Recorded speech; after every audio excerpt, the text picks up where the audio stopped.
is. Oh, no punches! I'm real revolutionary right now. Support this man, Black Media. He makes sure that our stories are told. Thank you for being the voice of Black America, Roland. Stay black. I love y'all. All momentum we have now, we have to keep this going. The video looks phenomenal. See, this difference between Black Star Network and Black-owned media and something like CNN. You can't be Black-owned media and be scared. It's time to be smart. Bring your eyeballs home. You dig?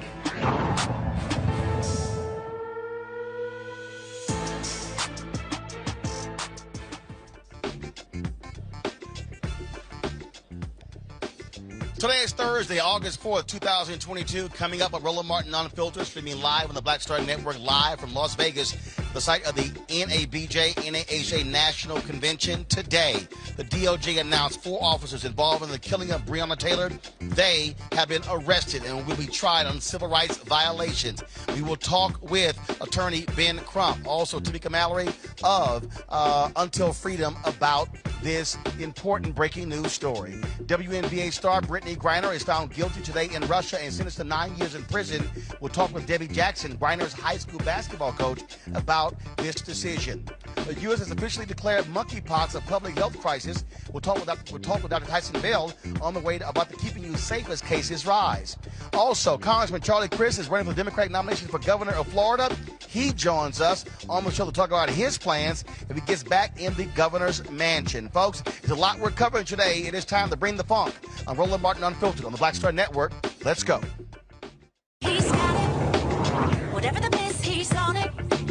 Whatever it is, he's got the scoop, the fact, the find.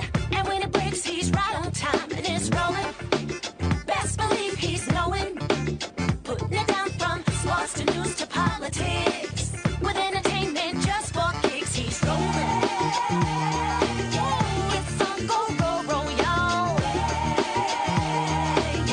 It's Roland Martin, yeah. Rolling with Roland now. He's funk, he's fresh, he's real, the best, you know he's Roland Martin now.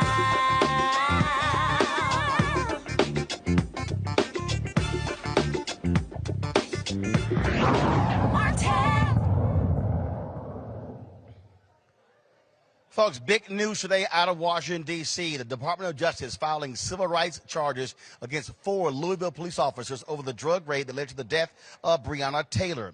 The charges filed today are another effort to hold law enforcement accountable for the killing of the 26-year-old medical worker after one of the officers was acquitted of state charges earlier this year. We're going to show you in a moment the announcement from Attorney General Merrick Garland, as well as Kristen Clark, who heads the Civil Rights Division of the Department of Justice. Attorney Ben Crump is about to hop onto a plane right now to fly to Las Vegas, where he and I will be together for a screening of his documentary on Netflix. Ben, I know you're about to hop on this plane. Just share with us just your initial thoughts of this decision by the Department of Justice to hold these cops accountable. This is a huge, huge decision. Roland Martin is historic in every sense of the word. Kristen Clark, the first Black woman to lead the Civil Rights Department, if you're keeping count, she made sure she got guilty verdict in the killing of George Floyd in Minneapolis of the police. She got a guilty verdict of the lynch mob that lynched Ahmaud Arbery in Georgia. And today she got a guilty plea and indictments against the officers who executed Breonna Taylor. So this sister, I believe, as I said at the press conference, is doing as much in the way of civil rights as any other Justice Department has done, I believe, since Bobby Kennedy during the civil rights movement with Martin Luther King and Congressman John Lewis. And you're right. Look, we've talked about numerous times how the White House is not really focusing on the work that they are doing, the number of corrections officers who they have tried, who they've convicted, the hate crimes as well. A lot of activity going on there. But so many people, so many activists, they were demanding justice for Breonna. Didn't happen on the state level. The Kentucky Attorney General, he, of course, did not want to pursue charges. But this is also why voting matters for this Department of Justice to step in and say there's enough evidence. Remember, it was former Attorney General Eric Holder who said there was a very high bar to try someone for civil rights violations. They believe this DOJ, they have met those that requirement. Exactly, Roland. And we have to note that this is the first time in history that the federal government has charged police officers for killing a black woman. I mean, you read those charges, you have willful deprivation of Breonna's constitutional rights that led to her death, that can land these officers in prison for life. And that is so significant when we talk about the value of black women. I know my co-counsel, Anita Baker, Tamika, Mallory, Frontier Freedom, Monique Press, all of us just talk for a moment about what this means for black women in America today. Absolutely. Now, Ben, I know you got to catch a flight right now, so I'm going to see you in a few hours here in Las Vegas. You're going to be talking more with all the journalists here assembled, not only about your documentary, but also having a media availability to discuss this case as well. So I'll see you in a few hours. Safe flight. Thank you, Roland. And we'll talk about Breonna Ayers in Georgia, Breonna Grip in Georgia. All right. Indeed.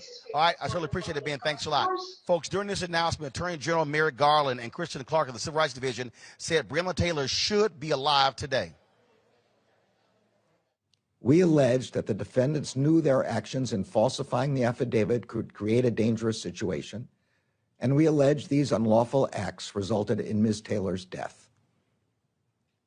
The charges announced today also allege that the officers responsible for falsifying the affidavit that led to the search took steps to cover up their unlawful conduct after Ms. Taylor was killed. We allege that defendants Janes and Goodlett conspired to knowingly falsify an investigative document that was created after Ms. Taylor's death. We also allege that they conspired to mislead federal, state, and local authorities who were investigating the incident.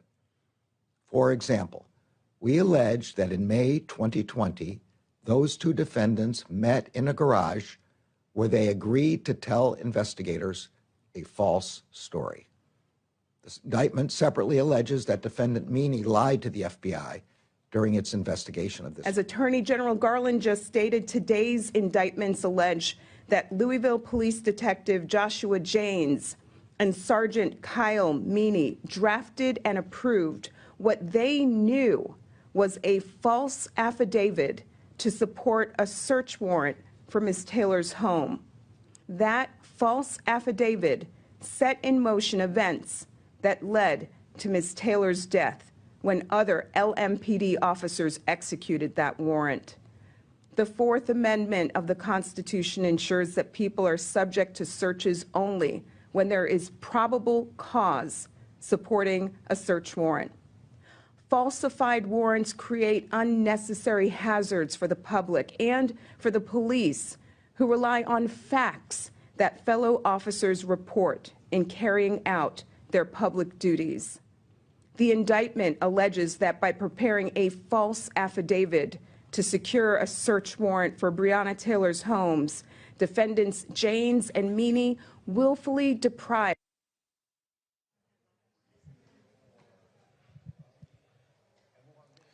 Joining me now, Tamika Mallory, co-founder of Until Freedom, Samil Trivedi, senior staff attorney for Criminal Law Reform Project, the ACLU. Glad to have both of you with us. Tamika, first of all, y'all spent a whole lot of time in Louisville on the ground, working with Breonna Taylor's family, rallying folks there, demanding justice. Your thoughts on today's DOJ decision? Today's an incredible day. It's validation for us that we were not crazy, that we are not crazy, and that Breonna Taylor, her life mattered, and it matters still today, Roland. some point you were probably the only person willing to continue to keep the coverage of what we were doing here in Louisville alive. There were days when we didn't have cameras. We didn't have people out here covering our work, but we're very committed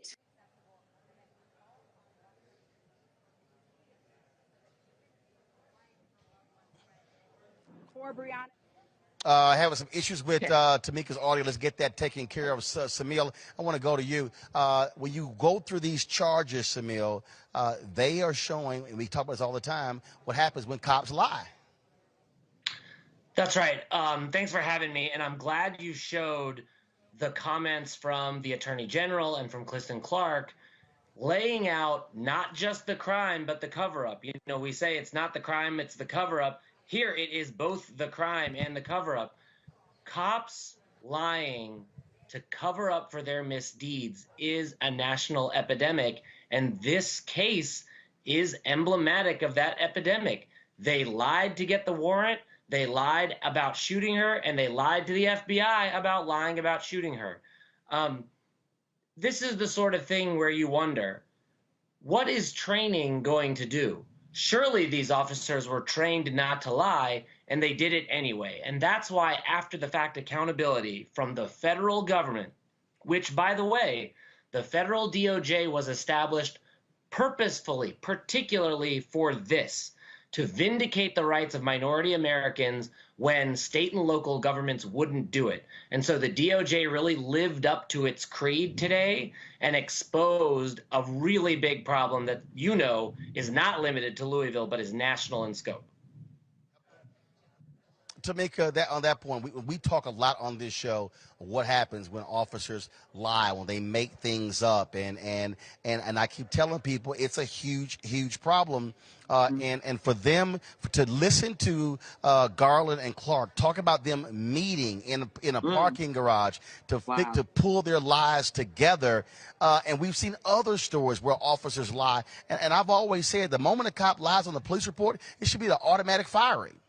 Absolutely. And the scary thing about it, though, is that meetup in the garage happens often. It's happening across the nation. And we know that because it has been uncovered several times that officers have lied on reports. But this particular lie in terms of the search warrant, it caused a young woman to be killed and a young man's life to be traumatized forever.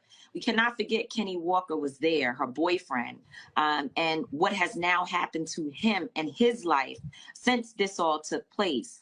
Janiyah Palmer, her younger sister, could have been home that day. In fact, her room was riddled with bullets, but she was out of town and was not there when this incident occurred. Tamika Palmer could have lost 2 daughters that night.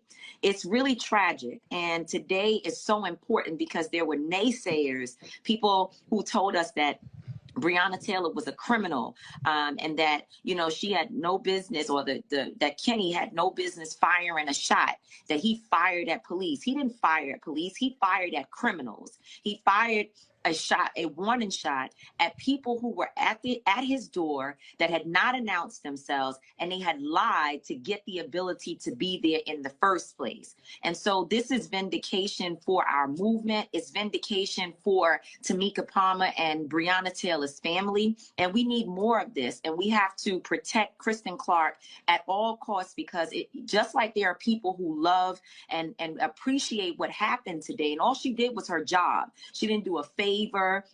She didn't do anything, that is illegal. Mm-hmm. She did her job. And we know that just as much as there are people who appreciate the work that was done with the Department of Justice, there are people who hate it as well. There's a report that is going around talking about the amount of white supremacists who are in law enforcement, infiltrators within law enforcement. And law enforcement includes the Department of Justice, by my estimation. So this is a very important day, but it also brings up a lot of the sickness, the illness that is embedded in our system. And Samuel, one of the things that Keith Ellison, the Attorney General of Minnesota, said a couple of weeks ago at the Rock Nation Social Justice Conference, he said we need to continue to see more protests because that puts pressure on those DAs and prosecutors to do their job. And the reality is this here. There were continuous protests. The story was dying out. What Tamika and Linda Sarsour and Tiffany Lofton and others, they were there joining with Black Lives Matter and others on the ground. And they were getting criticized for it. But what people need to understand, this is why protest, mobilization, organization matters, because it keeps the stories alive and it puts the pressure on the feds to also step up and to truly investigate. Mm-hmm. That's absolutely right. We like to think of these actors as detached robots. They are people who respond to pressure, political pressure. They are political animals. They're elected. They respond to elections. It is absolutely right that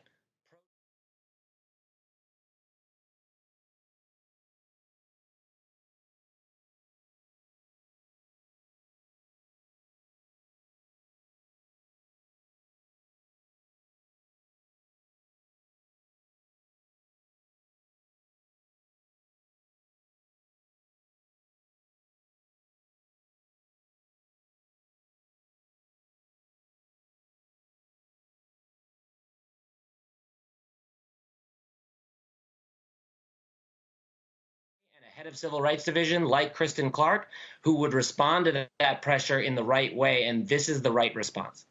Yeah. And if I could just jump in on the last question for you, to make a last question for you, I want you to speak to that, but also this.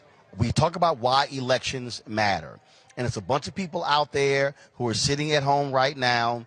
They're frustrated. They're saying, you know what, we don't like what Biden has done thus far, what Democrats have done thus far. This is what we know. If this was the Donald Trump Department of Justice, we would not be having this conversation right now. And what we're dealing with now going into November is that we're seeing local DAs, progressive DAs who are on the ballot, and it matters to get them in office as well. And so people have to understand, you may not have everything that you want, but trust me, there is a counter to what the current DOJ, because if it was the Barr DOJ or the Jeff Sessions DOJ, we would not be having any accountability for police officers. Absolutely. I mean, elections matter. And there are many people who challenge us every day. Why did we support Joe Biden? And of course, you know, he wasn't my top choice. And you and I discussed this many times. But we knew that we were looking at an imminent threat in the re-election, the possible re-election of Donald Trump. Let me just say, though, on this Daniel Cameron piece, it is so important for us to underscore what happened here. It's not just a botched investigation. He lied.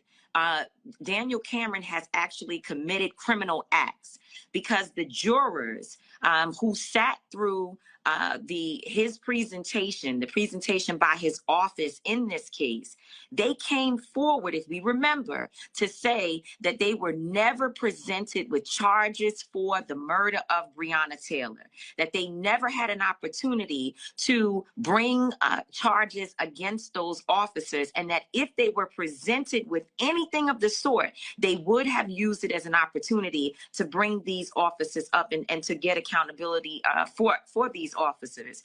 And he came out and said that the jurors decided that there were no charges for these officers. So that means that he lied.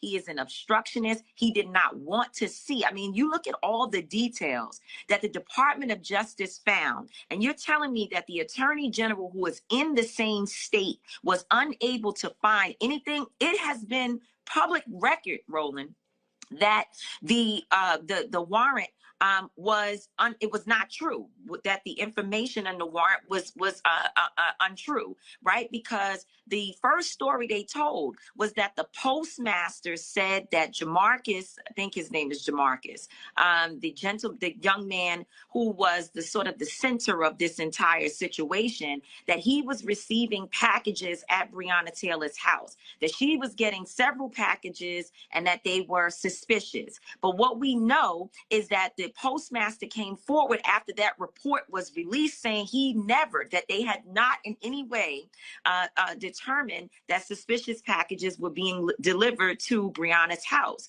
And so if you couldn't even find Cameron something in that is problematic, and it tells me that he was involved in a cover-up. All right, Tamika, Mallory, Until Freedom, Samil Trivedi with ACLU. I thank both of you. Thank you. Thank you, Roland. Right now, we'll talk to Betty Baye. She's a longtime columnist in Louisville and one of our esteemed members of NABJ. We're here in Las Vegas for our national convention. Betty, you've been talking to folks in Louisville all day. It's been a huge reaction in that city to today's announcement by the Department of Justice. Exactly, Roland. I understand that the protesters were back at Justice Square, downtown Louisville, and Breonna's mother was there, her aunt and her sister, and the people of Louisville, the protesters, feel like they have been vindicated, even though the work is still to be done.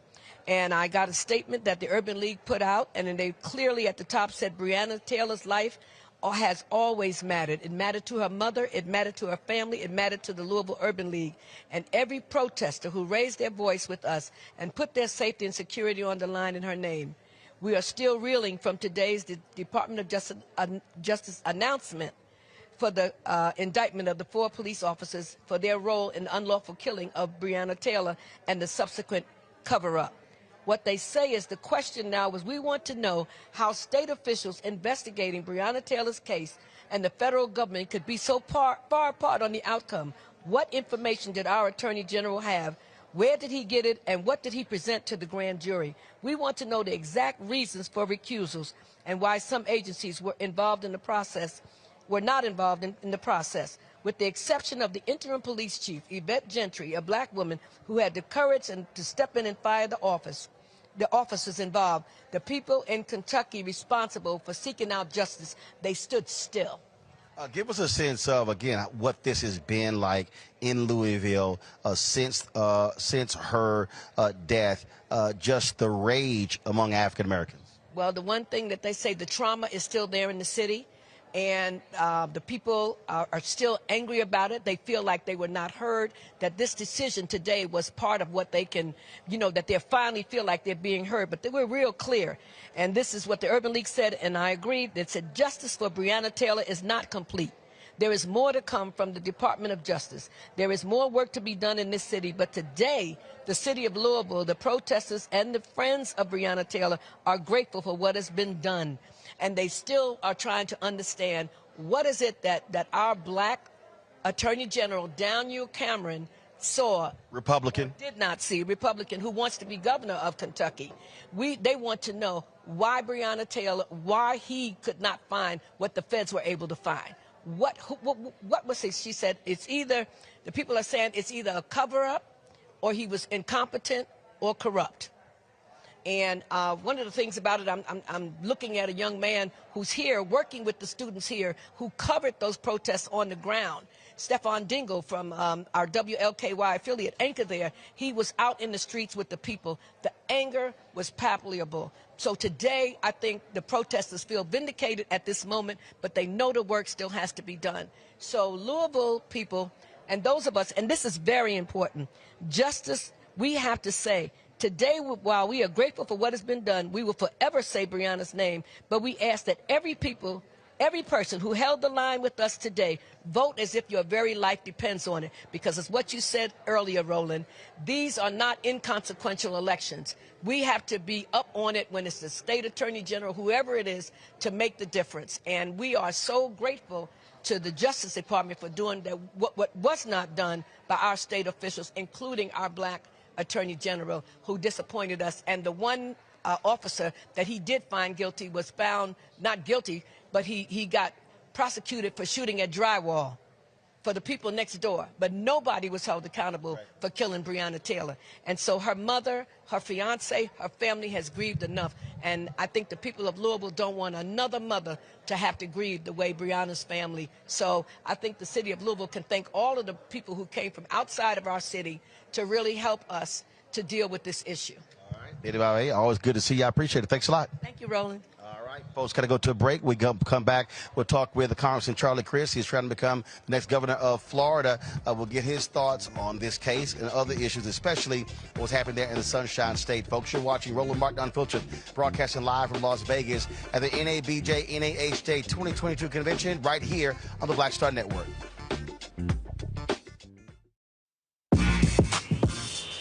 When we invest in ourselves, our glow, our vision, our vibe, we all shine.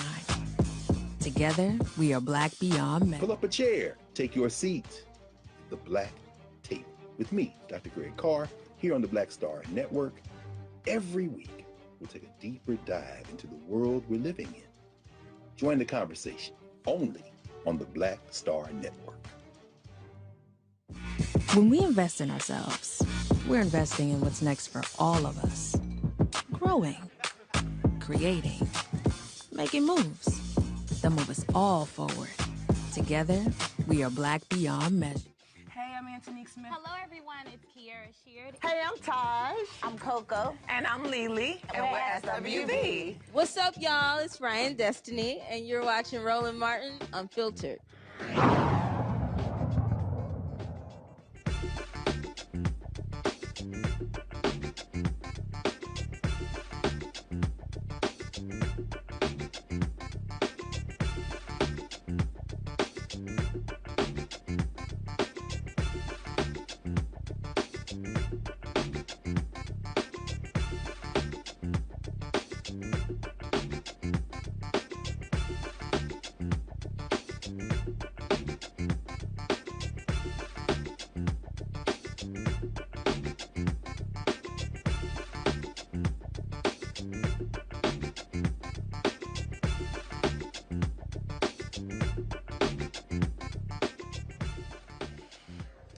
Folks, we continue to tell you on this show, state elections matter. In Florida, that is certainly the case. This month, you have the primaries taking place where Democrats are going to be picking their candidate for governor to face Republican Governor Ron DeSantis. One of those folks who wants to return to the governor's mansion is Congressman Charlie Crist. He joins us right now. Congressman Crist, glad to have you back on Roland Martin Unfiltered. Hey, Roland, it's great to be with you. Thank you so much for the opportunity to spend a little time with a dear friend. This particular case we were just talking about is a perfect example of what happens when DOJ federal steps in, but people want to see justice on the state level. In Florida, you've had an example where Ron DeSantis has been, frankly, operating, and many say, as an autocrat, operating as a mini Donald Trump. And so, what is your message to Democratic voters as to why you are the best choice to face him in November? Well, because I've been governor before, and I've been the Attorney General of Florida. And as the Attorney General of Florida, I had the opportunity to bring about automatic restoration of rights, Roland. 155,000 former felons, returning citizens, got their rights restored under the first Crist administration because of my efforts. I believe in fairness, and I believe in fundamental fairness. You know, it's called doing the right thing. I wear these yellow wristbands every day. I don't know if you can see them. But it talks about a rule that's very important. We see them. Yeah, it's called the Golden Rule. And the wristband says, practice the Golden Rule every day. Do unto others as you would have done unto you. And that's why I'm running for governor. We have a governor right now who only cares about himself, only cares about running for the Republican nomination in 2024, and has forgotten our beautiful Florida in 2022. And that's why we're going to turn Florida blue in 22, and I can't wait to get there. But it's a real issue, and that is, frankly, the Democratic Party in Florida is a mess. This used to be a blue state. It went purple. It's gone red the last several cycles, and you've had Democrats have had issues there trying to mobilize. You've lost significant support among Latinos in that state. How are you going to fix that problem? Well, we got a great new manager for our party, our chairman, rather, Manny Diaz. He's doing a wonderful job pulling people together, working all over the state, and bringing folks together to do what we need to do in Florida to have the organized, unified, coalesced Florida Democratic Party. We're going to have the greatest coordination effort in the history of Florida for get out the vote opportunities. Val Demings, you know, wonderful colleague of mine in the House now, is going to be our next United States Senator. We're working together to do everything we possibly can to make sure that Democrats win this time. And the Republicans are only helping us. Look what happened in Kansas this week. Kansas. Red, I mean really red, Kansas. And they stood up for women, their right to choose, did the right thing.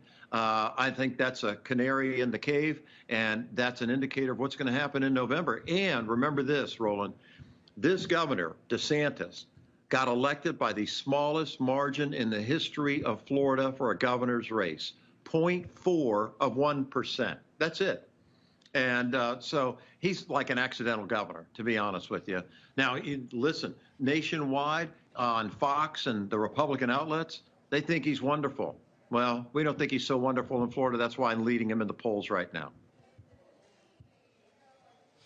One of the things that has happened, you look at DeSantis when it comes to critical race theory, when you look at him saying that math books have CRT in it, you look at right now, teachers are literally confused about what they can even teach. One of them came out publicly talking about this 3-day class they had to go through, and they're just befuddled as to can they actually teach American history, because you got Republicans who wanted to deny the reality of Jim Crow and slavery. And so how how are you going to get that voter to say that matters, that's an issue that is important to them?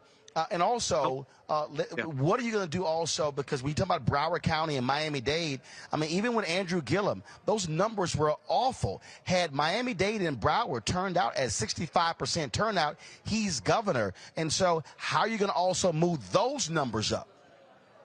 Well, as I said, Val Demings is our wonderful United States Senate candidate, a strong, powerful African-American woman, former chief of police of the city of Orlando, outstanding candidate. She's got people excited all over the state in the minority communities, the people of color. That's critically important, number one.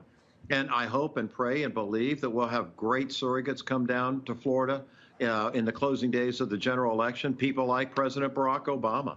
I mean, he's done it before. I believe he'll do it again. And I'm excited about it. It'd be great to have Jim Clyburn come down. Dear colleague of mine in the U.S. House from South Carolina, look what he did for Joe Biden in the presidential race. Extraordinary. So people are excited in Florida.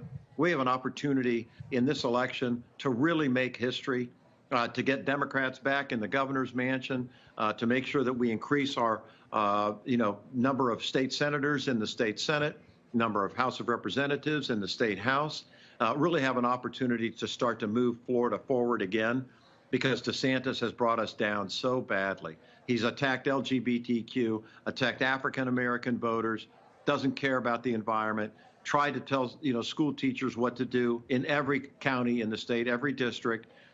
He's an autocrat trying to be a dictator, Roland. It's appalling.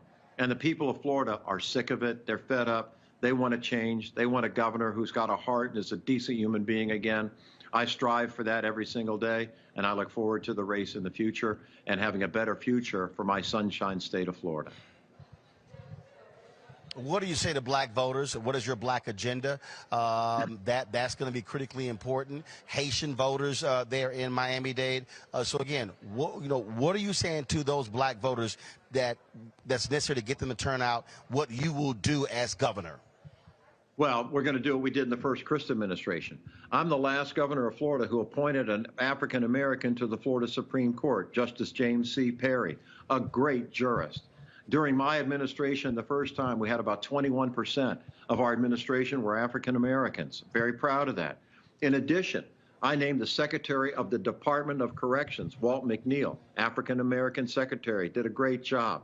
Another one, dear friend of mine who's a pastor now here in my hometown of St. Petersburg, Frank Peterman, appointed him as the Secretary of the Department of Juvenile Justice. These are just a few of the things that we did when I was governor the first time. And I'll do them again, and I'll do even better. We will make sure that the representation in the second Crist administration is second to none when it comes to minority representation. And as I said earlier, now that's representation. What about policy? That's representation. What about policy?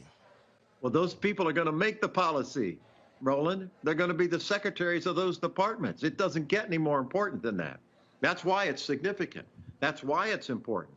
And it's done out of respect because of how I was raised with my three sisters by my mother and father here in St. Pete and my Methodist church. You know, it's called doing the right thing. And it's called a Florida for all. We're one of the most diverse states in America. Thank God for that, literally. And I think that we need to show that in a new administration, unlike the one we have right now, where all people are represented. And as our slogan says, we will again have a Florida for all. Last question for you in terms of your outreach. That's going to be important as well in terms of hitting those communities. One of the things that I've heard from folks in Florida also, it comes down to economics, contracts, opportunities as well. And so what are you focusing on? What are you saying to African Americans on what you would do to ensure that African American companies are able to participate and create and build wealth there in Florida by virtue of state contracts?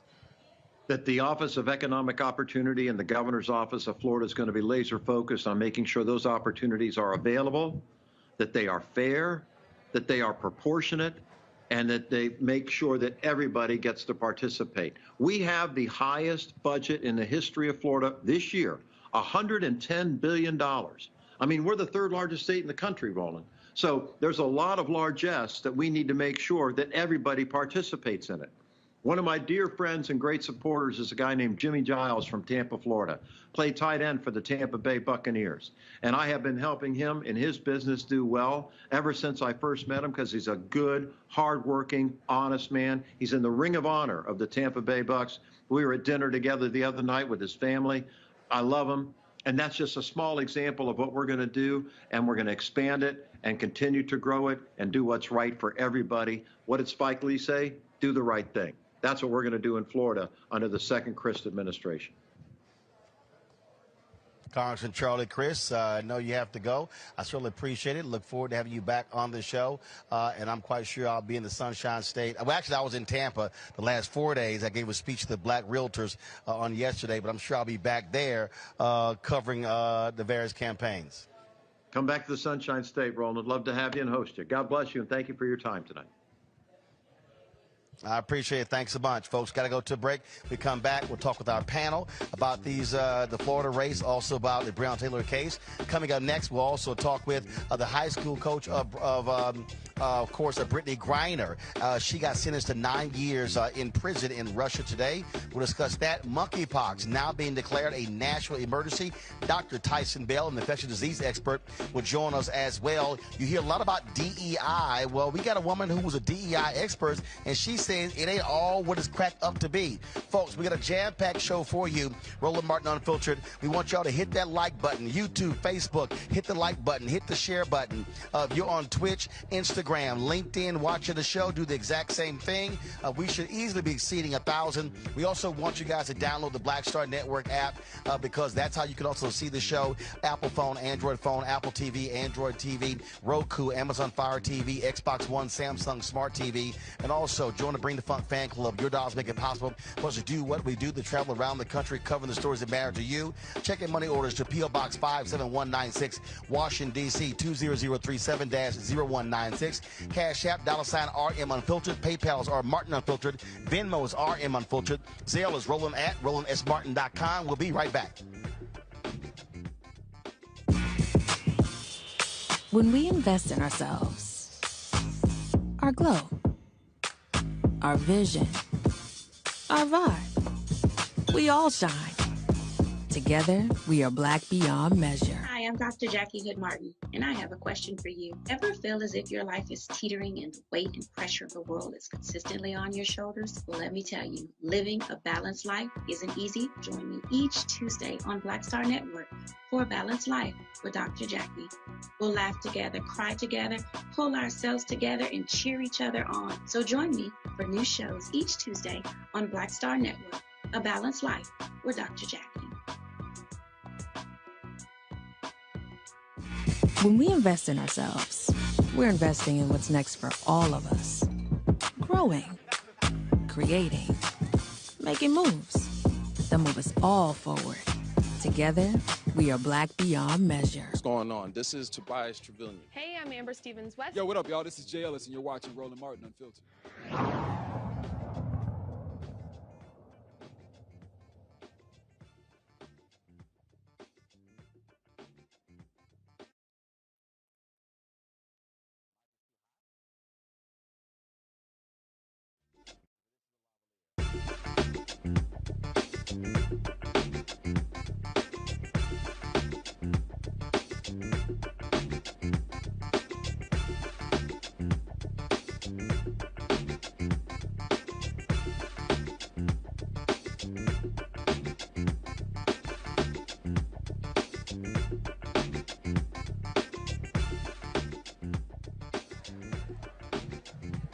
All right, folks, welcome back to Roland Martin Unfiltered. Let's bring in our panel. Erica Savage, founder of the Reframe Brain, Dr. Greg Carr, Department of Afro-American Studies at Howard University, Breonna Cartwright, political strategist. Glad to have all three of you here. Erica, I'll start with you. Just your thoughts on this DOJ announcement with regards to the arrest of 4 Louisville police officers today in the death of Breonna Taylor.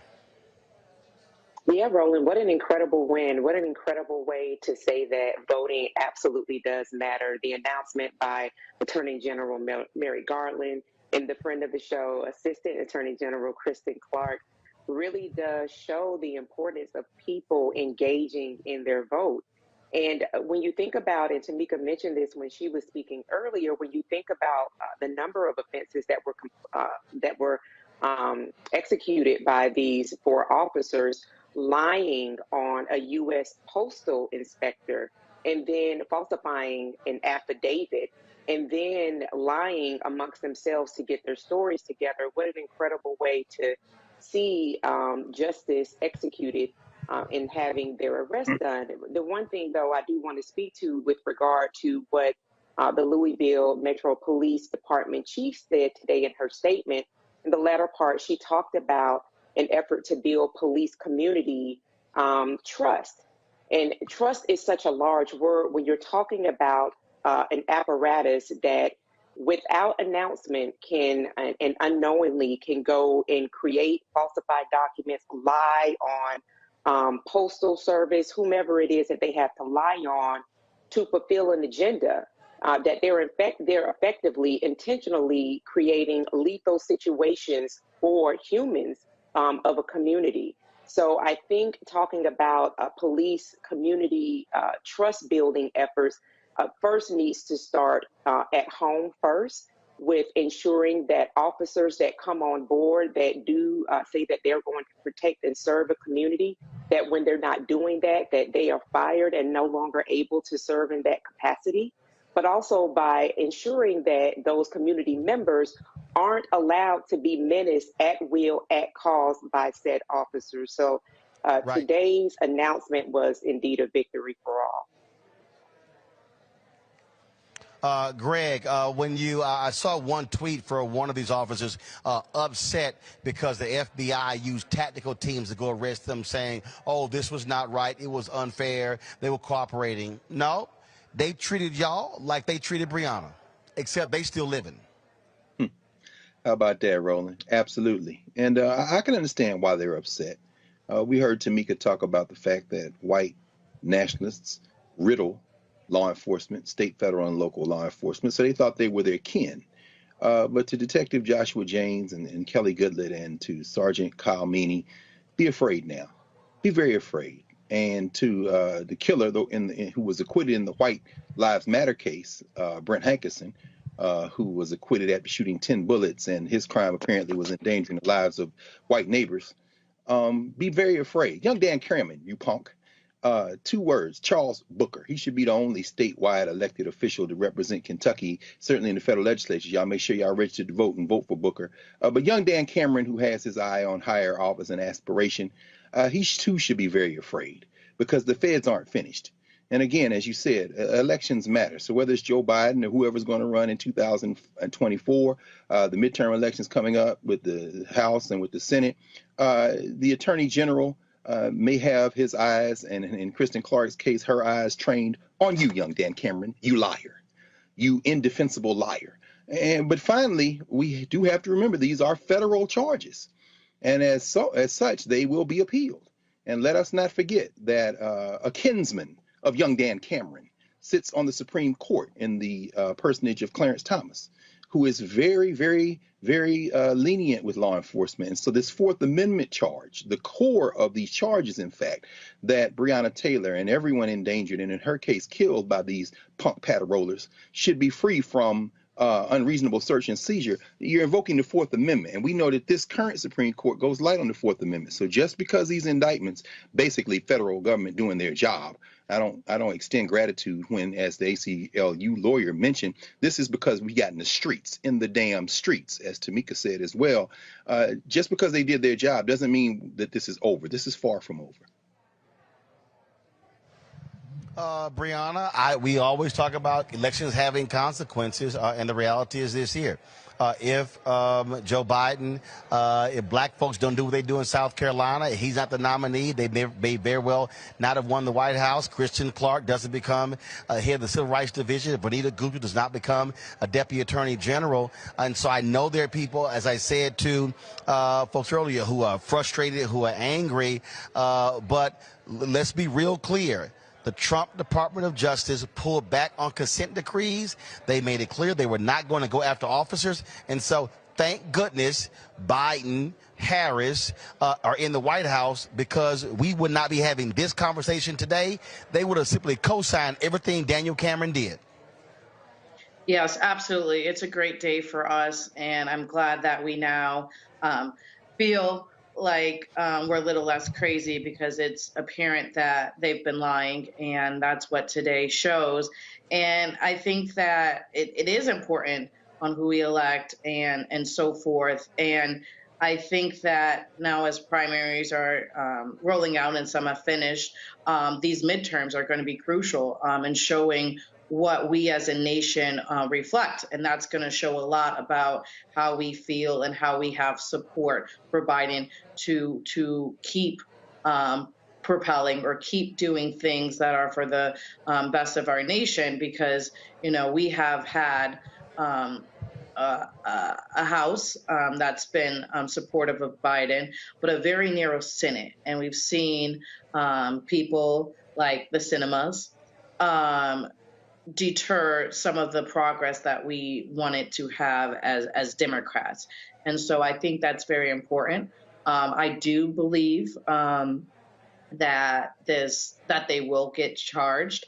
I do think the federal arrest was very important. The fact that the charges mirror a lot what the family has been saying shows hope. And I hope, like I said, hope that they do the right thing and everything turns out better for the Breonna family. Indeed, indeed. All right, folks, so we're going to go to our next big story here, and that is the news out of Russia dealing with Brittney Griner. A judge in Russia convicted her of the WNBA Star of drug possession and smuggling. It was a fait accompli. Person is rarely acquitted in Russia. She was sentenced to 9 years in prison in a politically charged case that could lead to a high-stakes prisoner exchange between Washington and Moscow. Griner showed little emotion to the sentence, but a lawyer said later she was very upset, very stressed.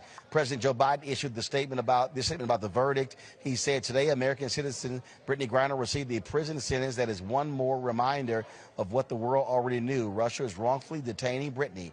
It's unacceptable, and I call on Russia to release her immediately so she can be with her wife, loved ones, friends, and teammates.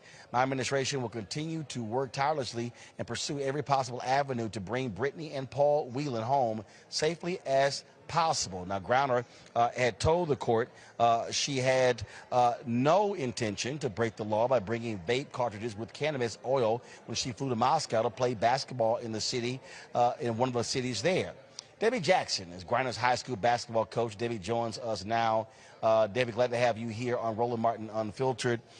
It has to be maddening for friends and loved ones of Brittney Griner to see what she is going through now in its 6th month. Well, it's really heartbreaking, starting with February 17th when she was stopped in the Russian airport. And then the decision today is frustrating. It saddens me. But I expected it just from what I know of the Russian judicial system, which is so different from ours. 99% of all cases in Russian courts are found guilty. And the Russian prosecutor was asking for 9.5 years. So I was very sad to hear it. I was trying to be optimistic, but I expected that.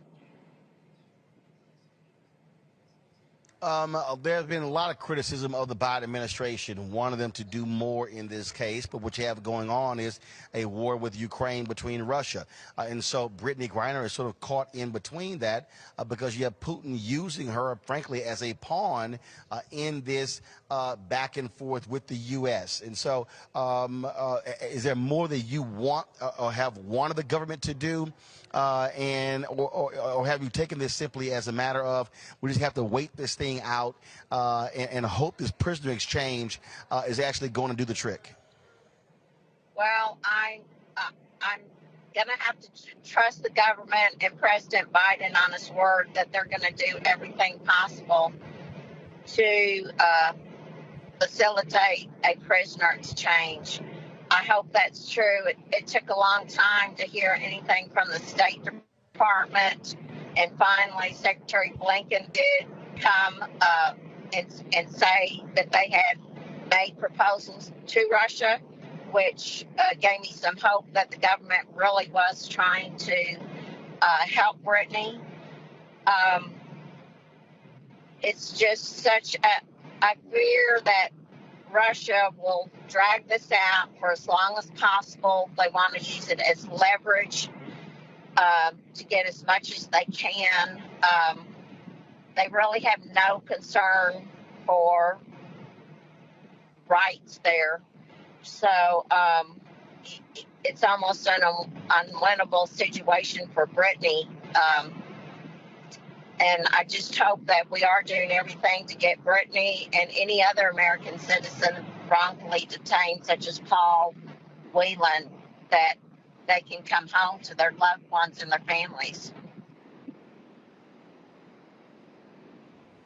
You know, this is, again, and this has to be hard on folks like you who coached her, and just to see these videos and see these images of her behind bars.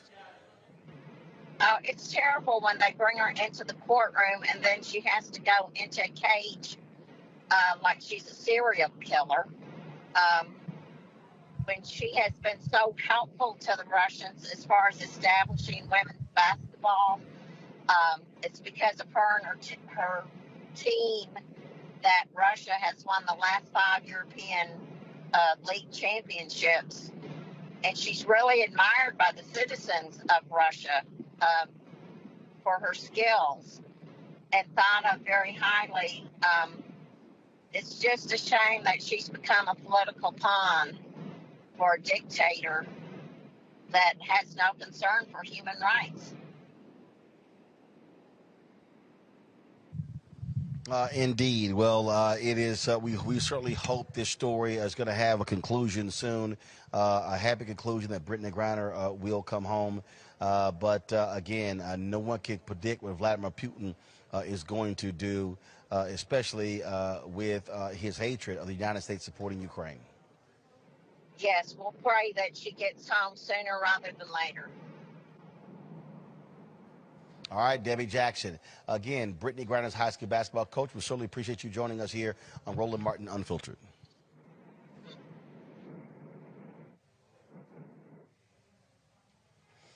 Go back to my panel here, and look, Breonna, this is just a delicate situation because, again, we have nothing over Putin, and she is in the middle of a difficult situation, especially with there being the war with Ukraine and the United States supporting the Ukrainians. I agree. I think it's a difficult situation, and what I have to say is not the most popular thing to say. we all know of the show of Locked Up Abroad, and having respect and tiptoeing when we are in a different country. There has been talks about there being a teacher, a white male teacher over there that's done similar things that was there before, and he got 10 years. We can talk about here in America how, not too long ago, a black man would get locked up for a small bag. And so, I mean, we're making it political. However, I strongly believe that Biden should not do a trade for one of their terrorists, for someone who has committed war crimes that can come back and hurt us more, because that's what Putin has been doing, from tampering with our elections, from holding, for lifting up Trump, and now to this. I just don't think that we should play into their hands.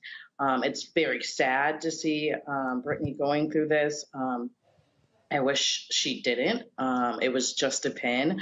The other cartridges, I guess they're saying shows that, there was more, but there was an intent to sell. But, smuggling legally is just crossing the lines of the state lines, international.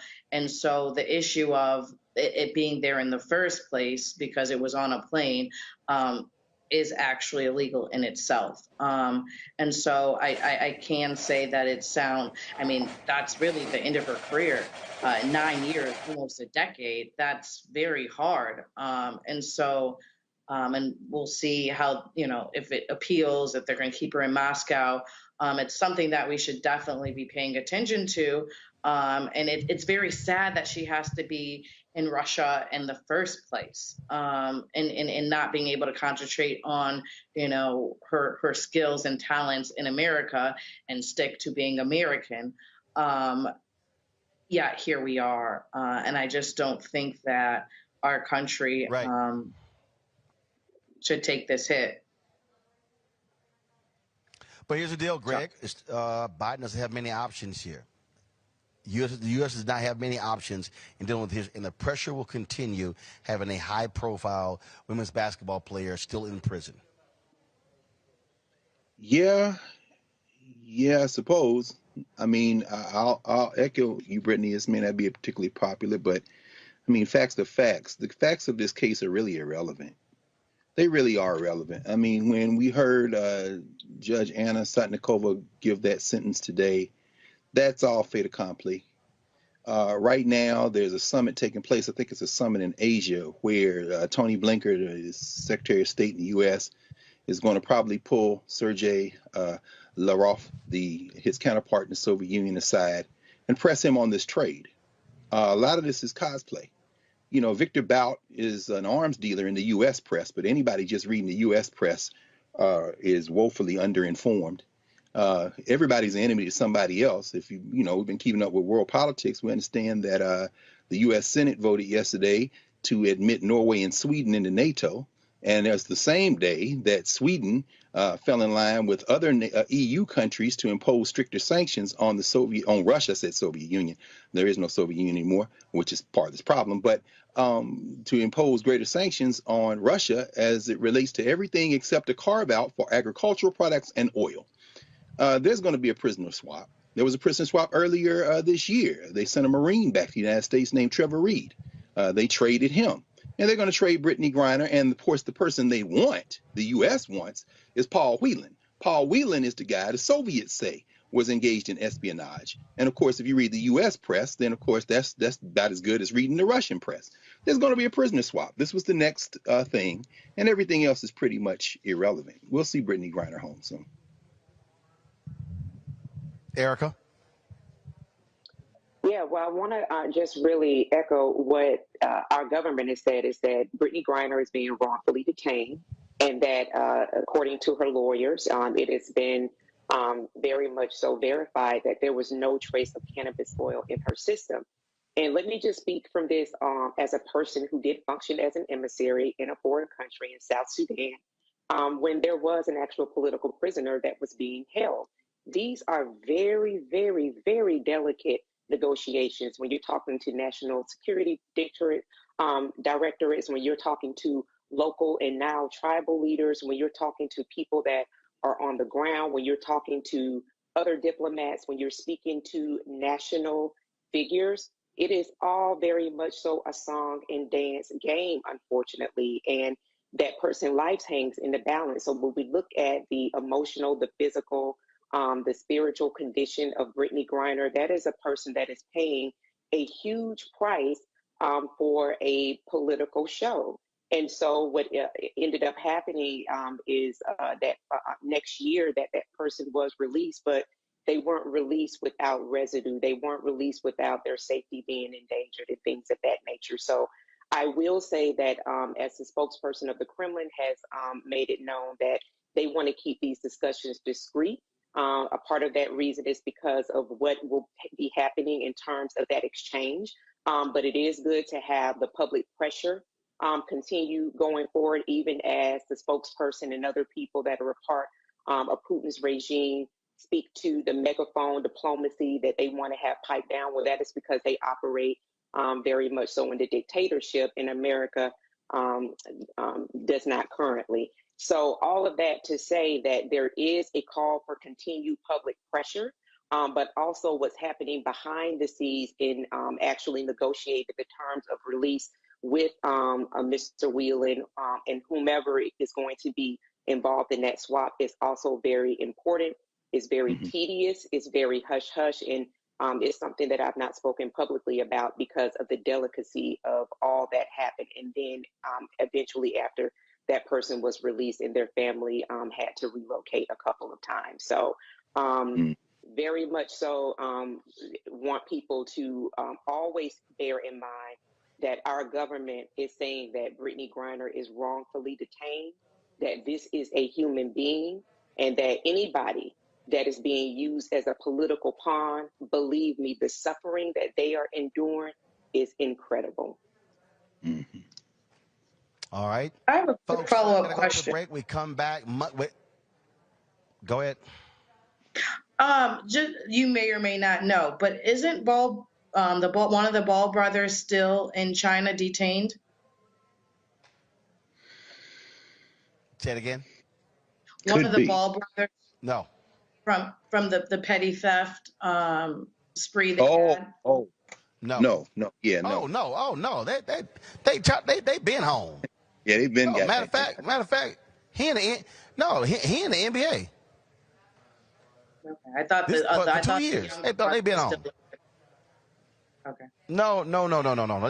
They've been home. They were home shortly after that. I don't even think they spent 2 weeks there. Yeah, no. So, they've been home. All right, folks, hold tight 1 second. I got to go to a break. We come back. Monkeypox now declared a national emergency by the Biden administration. What does it actually mean? Are we literally seeing this thing go out of control? Dr.Taison Bell, infectious disease expert, will join us next on Roland Martin Unfiltered. Also, you keep hearing the phrase DEI, diversity, equity, inclusion. Is it really having a difference, or is it bullshit? We'll discuss with an expert right here on Roland Martin Unfiltered on the Black Star Network. Sexy to me is the exact same feeling as running water, ever flowing. Water always finds a way to get through. And so when you know that you're sexy, there are no questions about it. It is an ever-flowing emotion. It is an ever-flowing feeling. When you question it, though, you stop the water. I struggle with this a lot, mainly because I've been told what sexy should look like, what it should feel like. As a model who did Sports Illustrated, you're told that this is what sells sexy, but then you travel the world and what's sexy to one person is not sexy to another person. I'm more of a mindfuck kind of person. How can you stimulate the brain? To me, that's sexy.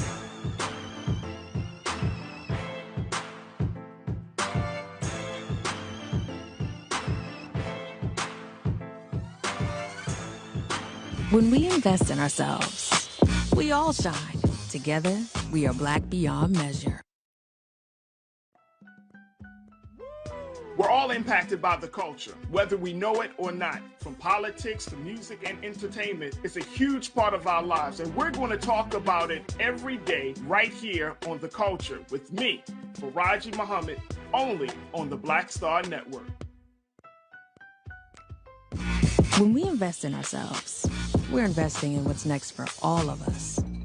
Growing, creating, making moves that move us all forward.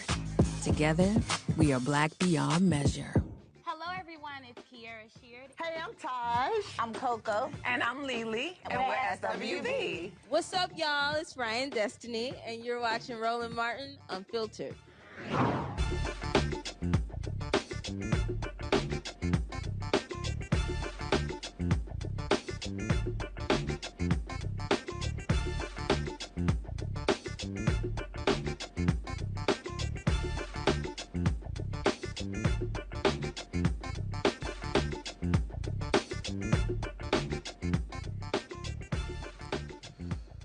The U.S. has declared a public health emergency to bolster the federal response to the outbreak of monkeypox. It already has infected more than 6,600 Americans. The announcement by the Department of Health and Human Services frees up federal funding and resources to fight the virus, which may cause fever, body aches, chills, fatigue, and pimple-like bumps on many parts of the body. Joining us right now is Dr.Taison Bell, critical care and infectious disease specialist at the University of Virginia in Charlottesville, Virginia. Glad to have you here, Doc. So how in the hell did we get here where now we're dealing with monkeypox? I know, it's one thing on top of the other. And we were already sick of COVID 2+ years in, and now another public health emergency. But essentially what we're seeing is the monkeypox virus, or the virus that causes monkeypox, has found a way to infect more people than usual. This has been a disease that's been known to people who are working in West Africa, Sub-Saharan Africa. But it's made a jump, and it started to infect the populations in Europe and the United States. And for that reason, it's got the attention of officials, and cases have been going up. And I think it was the right call to declare a public health emergency so that you can gather resources to attack it head on. Okay, so I saw a message earlier today, and that was someone who was coming here to Las Vegas for NABJ, but chose not to when this report went out. Let me see if I can pull it out. It said, as of August 1st, there are 23 probable and confirmed cases of monkeypox in Clark County, and the Southern Nevada Health District is looking to keep a hand on the situation. But the thing is, this is what it says. It says the good thing is that the monkeypox signal is relatively low, and it is coming from strategic manholes that service segments of the Las Vegas Strip and from at least 1/15 wastewater treatment plants. Okay, so where's it coming from? And because I'm seeing some reports that say you can catch it only with skin-to-skin contact. So how do we truly protect ourselves? Right. So really good question. So monkeypox can be detected in the sewage just like COVID can, but the primary mode of transmission looks to be skin-to-skin contact and sexual activity. Now, it can spread other means. It can be on bed linens, for instance, and other surfaces. It can be spread by respiratory droplets. But the primary mode is going to be direct skin-to-skin contact and being in prolonged activity with somebody face-to-face for a long period of time. So the main ways to protect yourself, luckily, we haven't had an explosion of monkeypox to the extent that it's infecting many different kinds of populations like we saw with COVID. It can affect anyone. Let's be clear about that. It's an equal opportunity virus, but it has been predominantly seen in the LGBTQ community, and specifically men who have sex with men. So, if you're a member of that community, I think it makes a lot of sense to take extra precautions right now to make sure that you're safe. So what do we do? Do we not hug people? Do we fist bump? I mean, and if you're an individual, how do you detect it? What are we looking for? Right. So I don't know about you, Roland, but I have not been spending a lot of time in other people's spaces in general because I don't want to catch COVID, and we're in the surge of that right now.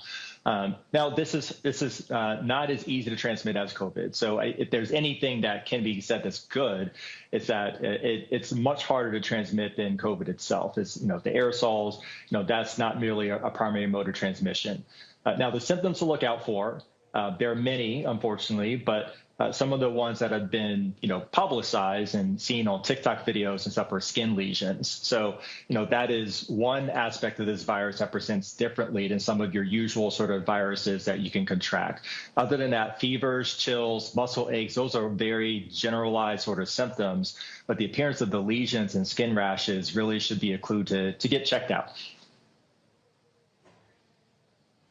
All right, questions from our panel. I'll start with Dr. Greg Carr. Thank you, Roland. Doc, thank you, man. Just looking at some of the articles from today, for the U.S. to have 5% of the world's population and a quarter of the reported monkeypox vaccines, seems like you covered all the bases. But you said something quickly that I want to go back to. Maybe that's what stops some people from traveling to Vegas for the NABJ and NASJ, HJ conventions. You said something about clothes, bed sheets. Could this be a problem in hotels? And also maybe just a quick follow-up. We're right at the moment. The dorms at Howard, for example, open up next Monday. Kids are coming back to school. Are you concerned about, and they'll be down there in Charlottesville right around the same time. Are you concerned about students now returning to campuses?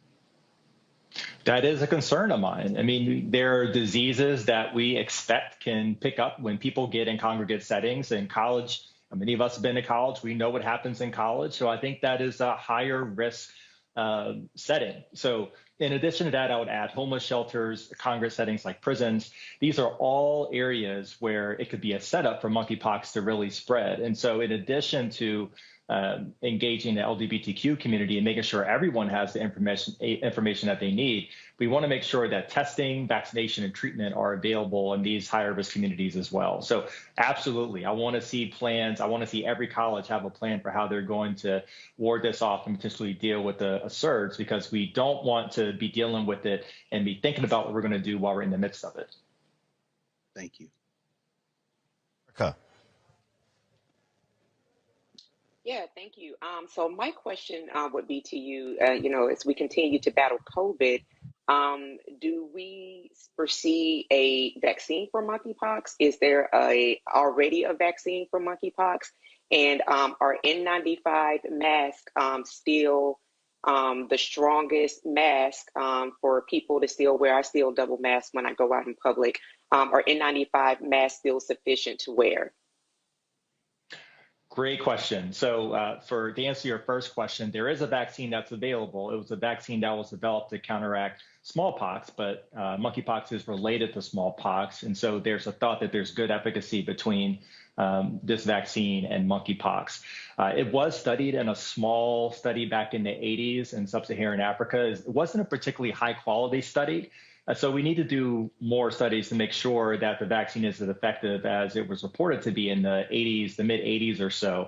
But this is what's available. In addition, TPOXX is available as a treatment for people who have been exposed or have early course of disease. So, there are some treatments that are available. As far as your question about respiratory droplets, I think an N95 is still a very good way to protect yourself and to make sure that, in that off chance that there could be transmission through respiratory droplets, just to backtrack, it's possible, but it is less likely because, this has been transmitted more so in this country through direct bodily fluid and body-to-body and sexual contact.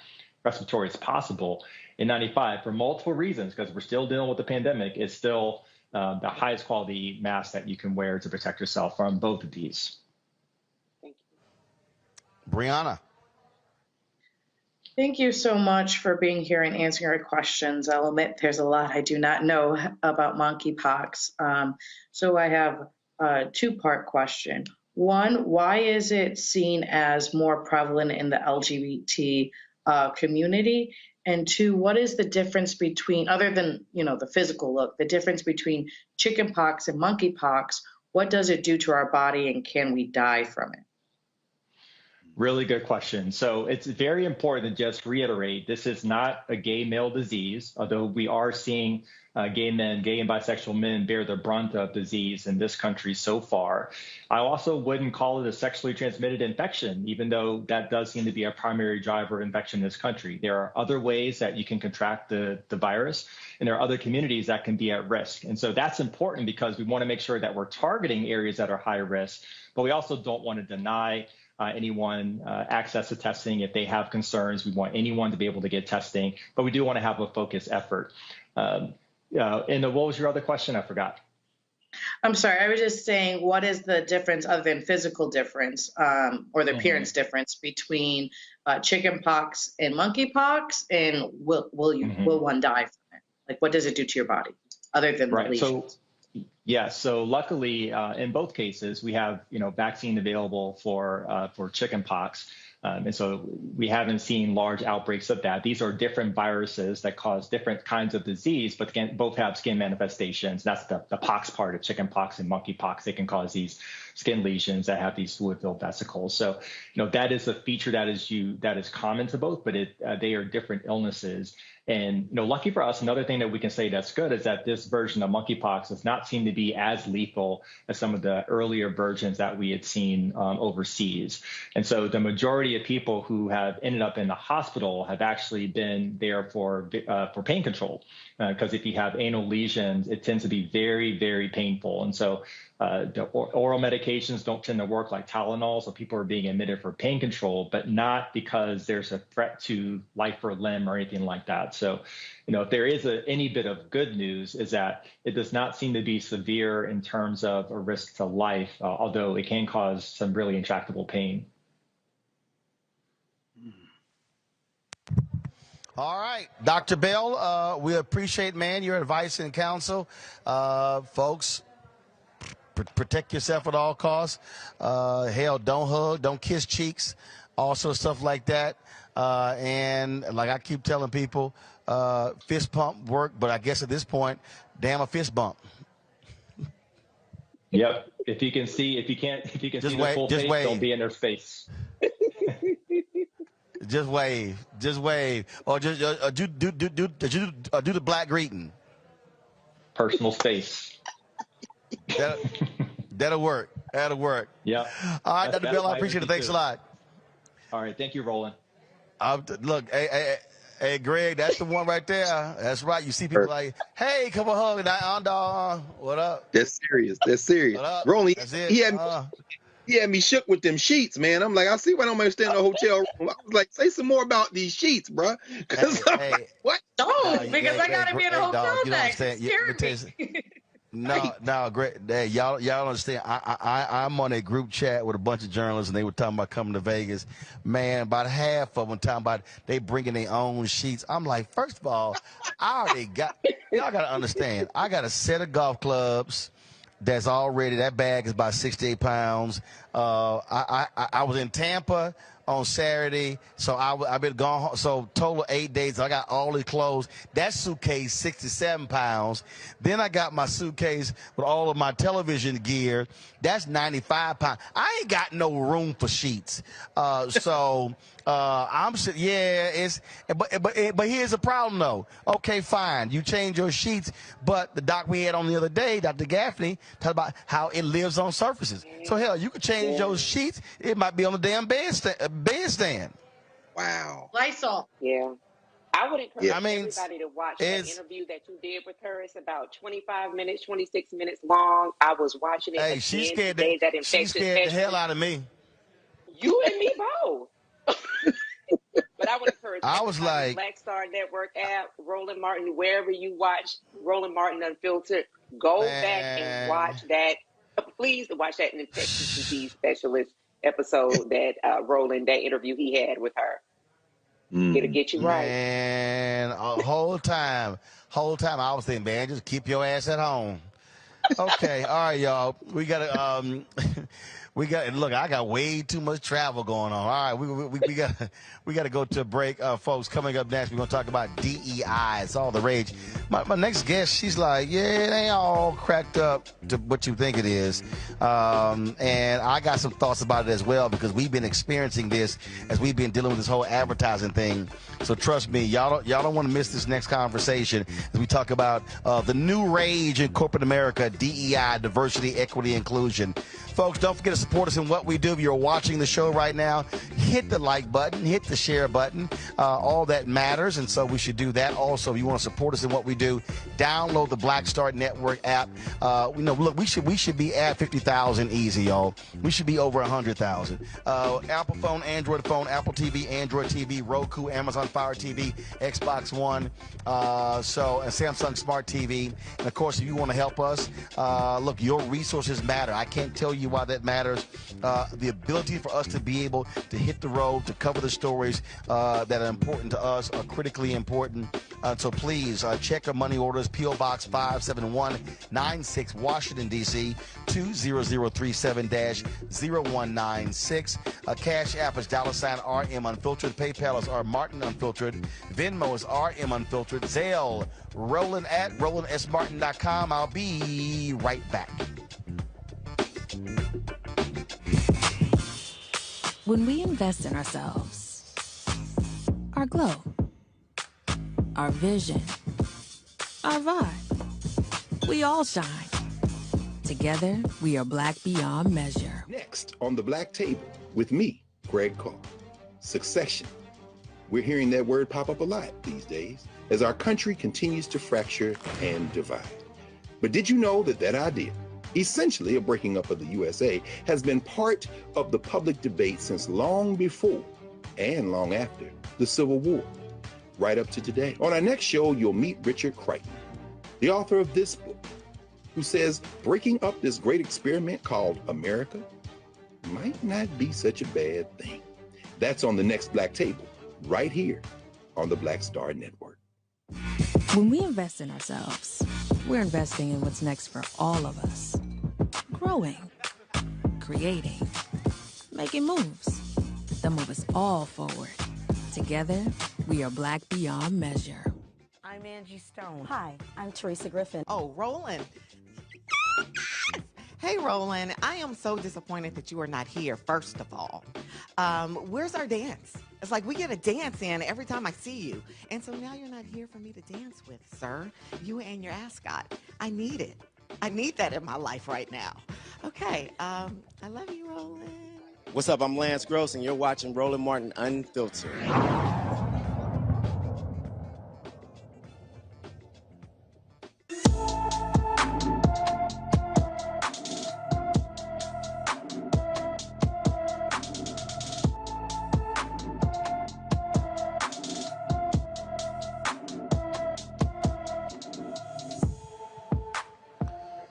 15-year-old Shamari Lewis has been missing from Miami Gardens, Florida since July 24th. She's 5 feet 6 inches tall, weighs 240 pounds, with black hair and brown eyes. Anyone with information about Shamari Lewis should call the Miami-Dade, Florida Police Department at 305-476-5423, 305-476-5423. A civil rights lawsuit accuses a suburban Boston police officer of pinning a black man to the ground and placing a knee on the man's neck while pursuing a white suspect. The lawsuit was filed yesterday against the town of Arlington and claims police violated Donovan Johnson's constitutional rights when they stopped him, searched him, handcuffed him, and placed him in the back of a cruiser before releasing him with no charges. Arlington Police Chief Julie Flaherty said in the email that they couldn't comment as neither police nor the town had yet been served the lawsuit. Folks, the suspect in the Highland Park shooting on the 4th of July has pled not guilty.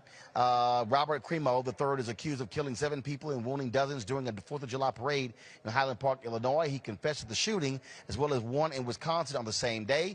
Cremo was indicted by the Illinois grand jury on 117 felony charges related to the shooting. Lake County State Attorney Eric Reinhardt declined to state if Cremo could face additional charges, nor if his parents could be charged. Cremo will appear back in court on November 1st.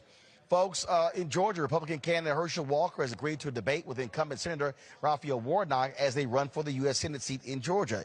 This is the first out of 3 previous debate invitations that Walker has accepted from Warnock's campaign.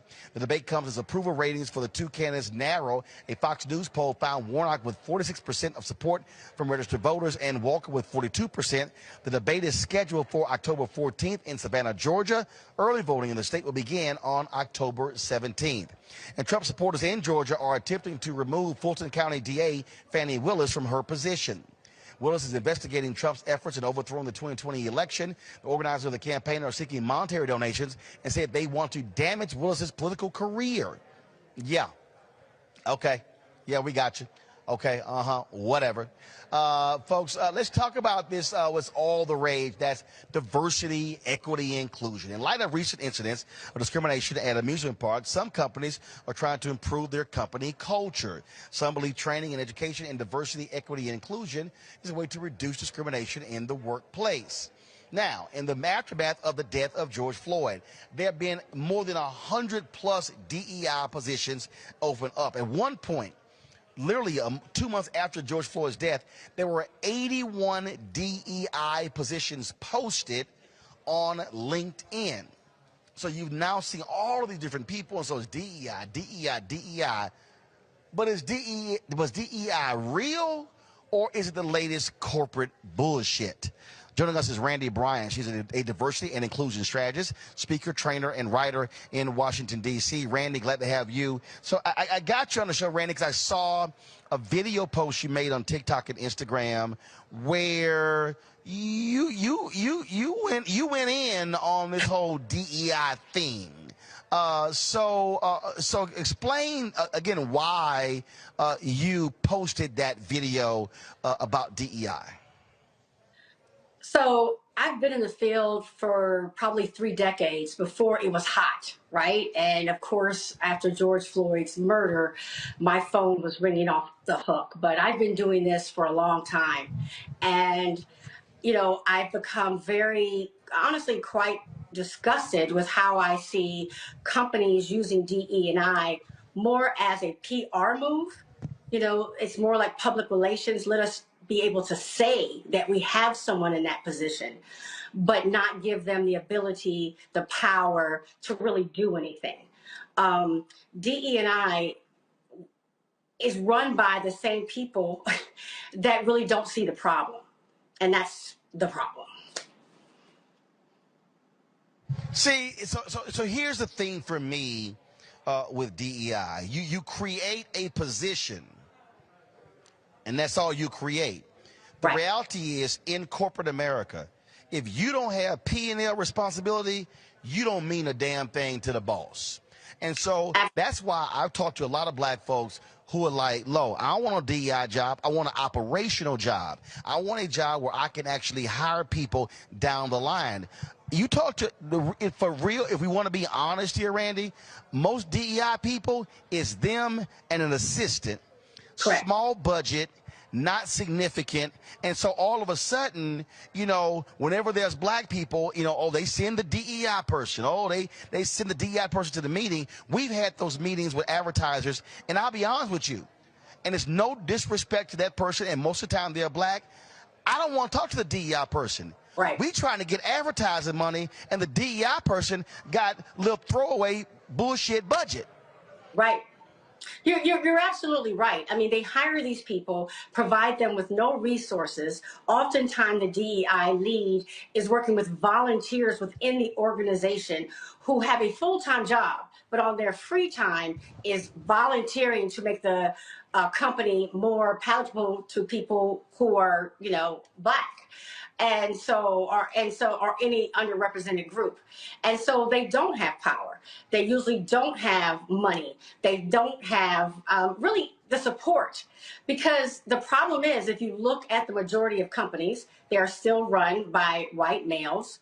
And white males don't see our issues as their issues. So they're not going to fund it. However, as the world is changing, I believe that they have no choice but to understand that they must change. I mean, the demographics, as we know, are changing.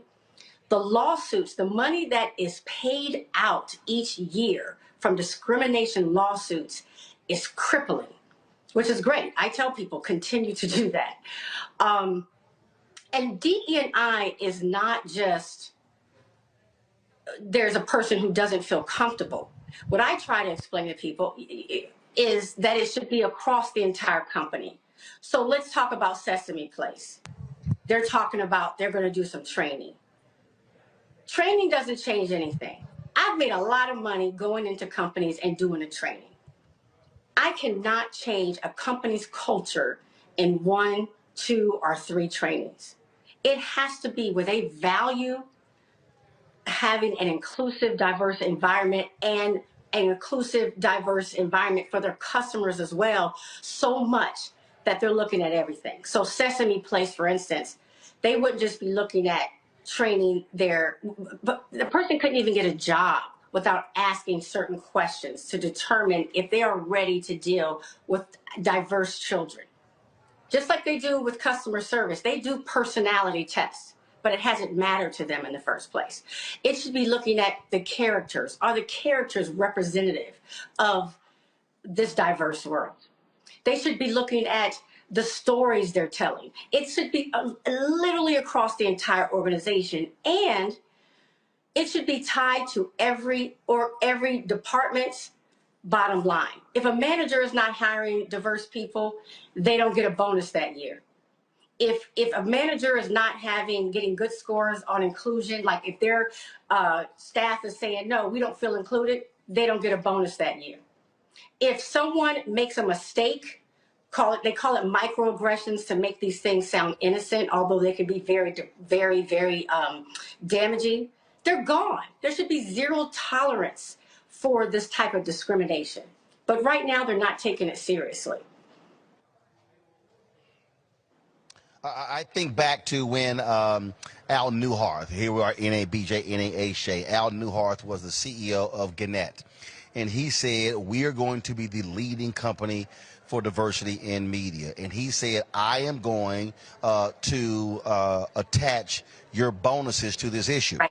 He said, we're going to elevate Black and Latino general managers, publishers, editors of newspapers. And he said, some of you are not going to like it. You are welcome to leave the company. And there were some people who were pissed off that he tied their bonuses to diversity. And he said, your ass can leave. And there were people who actually left, and he didn't care. That Gannett quickly went to the top in the industry. But here's what it did, Randy. It forced every other company in the industry to go, and I'm talking about Knight Ridder, Cox, all of them. Oh my God, you know, we got to do something because they were afraid of losing their Black and minority talent. To me, when it comes to DEI, if this thing ain't hardcore from the CEO and from the board, it's not real. Let me tell you something. You know, Roland, I tell people don't take a DEI job if you're not reporting directly to the CEO. That tells you how serious. Say it again. There you go. There you go. Do not take it. You have to report to the CEO. That shows that they take it seriously. And let's be real about it. There are going to be some people who are going to give you pushback. So you have to have the CEO's name behind you. You have to have it for any sort of power to get any change to happen. It's the reason why I always say. Look. No, go ahead. No, go ahead. I'm sorry. Go ahead. Go ahead. No, it's the reason why I've always stayed as a contractor. It's much easier usually because I don't report to anybody. So I can go in there, help people set up their strategy, act a little bit of a fool, right? Because I'm not worried about, oh my goodness, am I going to get fired? I have a little bit of leeway to help people out and say the things I say. Well, I'll also say this, Randy, and look, and I'm telling you as someone who's experienced this far too many times. One of the greatest impediments that we have experienced with the Black Star Network as we have been talking to companies about advertising has been the Black DEI person. Mm-hmm. not necessarily the white executives, because what we have experienced is the black DEI person or the black diversity officer or whatever. Oh, we've done enough for HBCUs, as opposed to doing more. Or, oh, I don't know, rolling is scary. The white folks over there going, yeah, let's roll. But, and so part of this thing is, when we talk about DEI, we got to have black people who are in these positions who have some damn courage, who are going to say, no, I am using this office, this position, to actually drive home this issue. And I think also, if you're interviewing for a DEI job, a friend of mine, she did this. She said, okay, are y'all going to allow me to be responsible? I think she said, make $1 billion commitment, and I get to be the person who decides who gets the money. Yep. And the company was like, oh, hell no. She said, well, guess what? Y'all ain't real. Because what we experience is, we're trying to sit here, Randy, and we're talking to the salespeople, the marketing people, the folk with the money on the ad side about allocation, and then they want to send us a DEI person, and sometimes the DEI budget is so small, and I'm like, I'm not talking to you for about no $20,000 when I'm trying to get $2 million. Right. Well, let me say this. You know, I talk a lot about, because of the lack of inclusion, how black people feel the need to be the good black, right? We have to be that black person that white people feel comfortable around. And depending on how much you're able to kind of kill your inner self, how much you're willing to code switch, really does, if we're being honest, it really does dictate how high you can go up that corporate ladder. Because people like you and me that speak out make a lot of white people uncomfortable, right?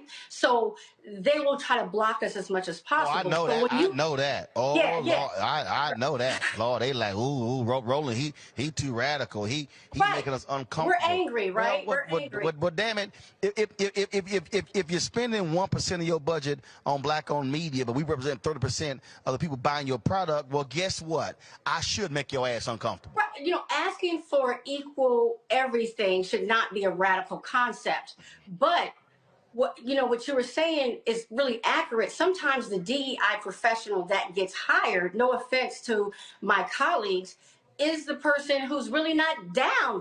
They are the person that the white leaders knew that they could somewhat control. They are the person that they said, oh, we can give this person a good salary, a nice title, but we know they will do basically nothing. So that person is non-threatening to them. So that's the problem when you get these DEI people who are not making the moves that need to be made. To be in DEI, you have to be extremely courageous. And you have to care about it. You know, the reason why I got into it early was because I really give a damn. And some people don't. And we just got to be honest. What they care about is that title and that money. Right. And let me say this here. I'm going to go to my panel next here, because here's what you're dealing with. You're dealing with largely a black person who has never made 150, 200, 250, 300,000, maybe 350,000, maybe $400,000. And so they're thinking about their family, their kids going to private school. They're thinking about their livelihood. I get it. But the reality is, you are in the position, though, to be a change agent. You are supposed to be in the position to say, how are we including things? And I'm gonna say this, Randy. And I just want to just let me know if you have to. I'm sick of these black DEI people who want to walk red carpets, accept awards, take photos, and only want to spend money with us while you're putting on an event where it's a table and they're bringing out tickets to their people. That ain't driving wealth building with black people. I want to know, what are you doing on the contract side? The DEI person, to me, should be on the inside of the company, raising hell, going, I'm sorry, what's the holdup? Why have we been talking to this person for a year or a year and a half and we haven't signed a contract? What's going on here? And so, to me, you should not be a safe DEI person. You are supposed to be driving the agenda forward to be able to grow and build. That's just how I look at it. Your thoughts? No, you're absolutely right. And let me say this. The reason why people can't get anything done is they're not being honest about the fact that this is a country that was built on racism, right?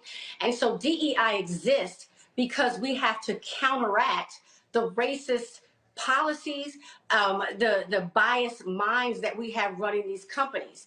You know, people think DEI is this moral, altruistic area. It's not. It's really a division that is supposed to help right wrongs. Most people are going to hire people and promote different organizations that they feel comfortable with. Okay, the majority of CEOs and directors and vice presidents are white males, not because they're the most talented and highly qualified, but because they were hired by men just like them. And so we have to realize that we can't expect people to make these decisions to bring in the best talent or to advertise with the best fit for the Black community. We have to recognize that they won't do it because it's not natural for them to do it. Our country has designed them, made their mindset not to do it. So DEI is supposed to come in and say, let me help you do what's right and what's smart. And what's smart. It's interesting to me that these companies think that they can get away with being so monocultural for so long when the world is changing and when they're making mistakes that can go viral in 5 minutes. This is not where you can do something wrong and just that town knows about it. It's a very small kept secret. Sesame Place, they made a mistake, not a mistake, it's more than a mistake. But I had people on my site on TikTok contacting me from places all over the world. So they will realize their reputation can be ruined very quickly and start giving power to their DEI departments. Because honestly, the strength of an organization, a company relies on. And I'm going to say this here, and I want to get your thoughts on this before I go to my panel. So panel, get ready. What this also means, I'm going to need that Black board member. And I'm going to need those Black senior executives to lean the hell in. Because part of this problem, Randy, and again, I have dealt with this here. I have witnessed this here. When I see companies that are barely spending any money on black-owned media, on Black contracts, and I see 1 or 2 Black board members, I'm literally saying, what the hell are you doing? What are you doing? How are you on the board not raising hell? And then you got the safe senior exec, and again coming up with all the damn excuses.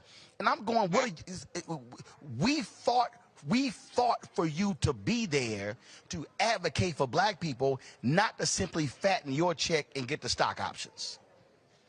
Yeah. I mean, I'll say this as a person who's been on the inside. One, they make it very difficult. They give Black people titles within these companies, but they don't give them power, just to these people's defense. But also, it becomes where if you really look at the stats, there's one of us in every company. That's just kind of it. And people are scared because they want to remain that one. Like you said, they've gotten used to a certain lifestyle. They have certain bills. They've sent their kids to the best places, and they lose sight of the larger cause and really focus on themselves. Questions for my panel. I will start first with Breonna. Thank you so much for this conversation. It's definitely needed. My most pressing questions, because I have a lot, but the most pressing one is, if you feel that you're in a place that has the title, but you do not have the power to execute on what you think the title is, how do you suggest someone going about that? Should they quit? Is there different mechanisms that you encourage for one to take? What is your guidance in regards to that? I would absolutely suggest that they write a document why it's important that this person report to the CEO, have a budget, and in that document they would show how some companies are doing it well, but really the ramifications if the DEI person is not given a level of power in the company, and present it to the president, whoever the highest person is, have a meeting with them. But I'm saying put that in writing. put that absolutely in writing and state your cause. I find that there is a pressure now. I think CEOs are recognizing, even though they don't want to, and even though that unfortunately, because it's not a problem for them, they're not acting quickly. You have to show how not empowering DEI and its efforts is a problem for them. Show the lawsuits. Show what social media is saying. Show what's happened to your competition. And so you're saying you may think that this doesn't affect you, but it does. So I would apply the pressure and go straight to the CEO directly. Absolutely. Erica. Hi, Randy. First, I want to say, love the look, and that photo behind you is absolutely stunning. My question, I love it. I love it. I love That's your look. Tutu. Tutu? I named him Tutu. I don't know his real name, but I've named him Tutu. Tutu. I love it. I love it. Tutu. Well, Tutu is absolutely stunning. My question for you would be, when I think about diversity, equity, and inclusion, of course, race comes up, but because I am a person that now has a disability, that is something that definitely resonates with me foundationally. So I would like to know within DE&I, what have you seen executed around shining light, highlighting, ensuring that there is diversity, equity, and inclusivity for people that have disabilities? I've really seen a lot done when it comes to technology and ensuring that technology software companies are creating products that can be used with any level of ableness that I find just quite interesting. Of course, most of the time, anywhere you go should make it where anyone can access that area. That has not happened as quickly as it should, but there's been a lot of attention given to that, a lot of lawsuits that have come up because of that. So I have seen changes more actually quickly in that area than other areas. But yeah, it's absolutely important. When I tell people I talk about DE&I from the perspective of a Black person, because that's who I am and that's what I most relate to, and that's my pain center. But of course, DE&I is about ensuring that everybody has a place and feels comfortable. You know, at first everyone went to, let's just hire a bunch of people, but they never considered how these people would feel and how they would be treated once they became hired. You know, just even now, every statistic shows that even once people from underrepresented groups are hired, we're not getting to the higher ranks. Thank you. Greg Carr. Thank you, Roland, and thank you for inviting our sister here, Sister Randy. Thank you as well, and I echo what Erica said, that and the fact about that picture, and the fact that you named it Tutu. Among the Yoruba people, they would say Itutu means cool or coolness, and one of those colors in coolness is blue. So it just works right. You got everything in the same vibe right there. The cool. I'm particularly grateful to Roland for asking you to have this conversation with us tonight, because, you know, as a college teacher, I see these young people, particularly at our Black colleges, coming in, particularly in schools of business, schools of communication, and as you say, particularly in the wake of this so-called racial reckoning. These schools are being descended upon by these companies who are claiming, we want your students to come in and join us and partner with us. And I look at it as just a 21st century vocational education. As you say, you're trying to stop, you keep your shares from melting, keep yourself on top. But do you have any words of wisdom or kind of insights to share with the deans of these schools of business, schools of communication, who are, you know, marketing this as a boon moment, particularly at HBCUs, but I'm not so sure about that. I'm thinking, you know, what should we be telling our students who are coming into these spaces, as if now this is the moment when their big break is coming, as these companies come in and in the name of DE&I are saying they're going to get these young people in this pipeline?